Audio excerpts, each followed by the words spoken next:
am Katie O'Connell with the Milwaukee Journal-Sentinel's marketing department. Joining me tonight, I have the pleasure of sitting down with Alejandro Escovedo. You just got off stage. Tell me how it went. It was a fun night. I mean, Milwaukee audiences are always so great, whether we're playing in a club or at Summerfest. But I've been playing Summerfest for a long, long time. And the crowds here are always just, very personable, and it's easy to connect with them, and they're there to have a great time. And I think they really appreciate the music. So it was a wonderful evening. The weather was magnificent, so that was cool.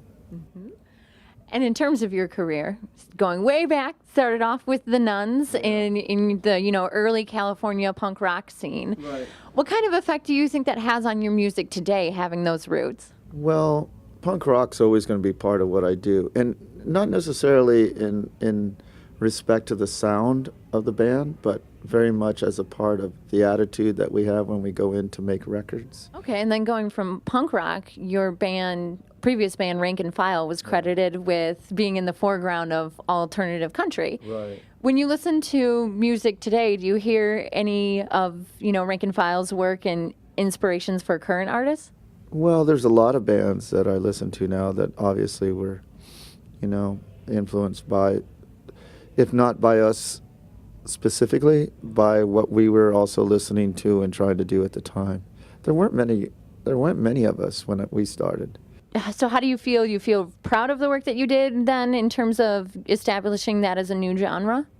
Well, I think that what I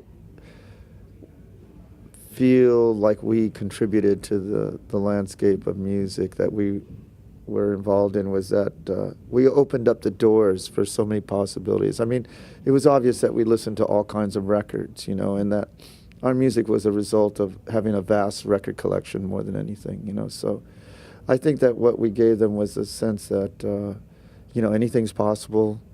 Possibilities are endless. There's a sea of possibilities out there, and all you got to do is get up and do it, and that's really what we were about. Now, you've also played with Bruce Springsteen. Yeah. Tell me about your relationship with him and the work that you've done with him. Well, I love Bruce Springsteen. He's amazing. He's an incredible songwriter, performer, musician, man, friend, kind of great guy, wonderful person.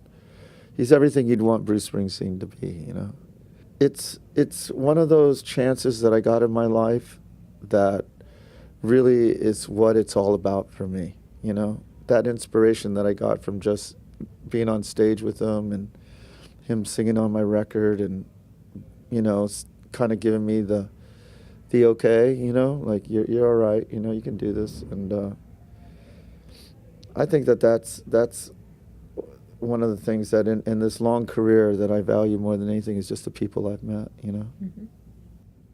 Now, in 2003, you had a near-death scare with hepatitis C, but you have since rebounded and put out 5 albums. Yeah. How do you feel about the work you've done since then?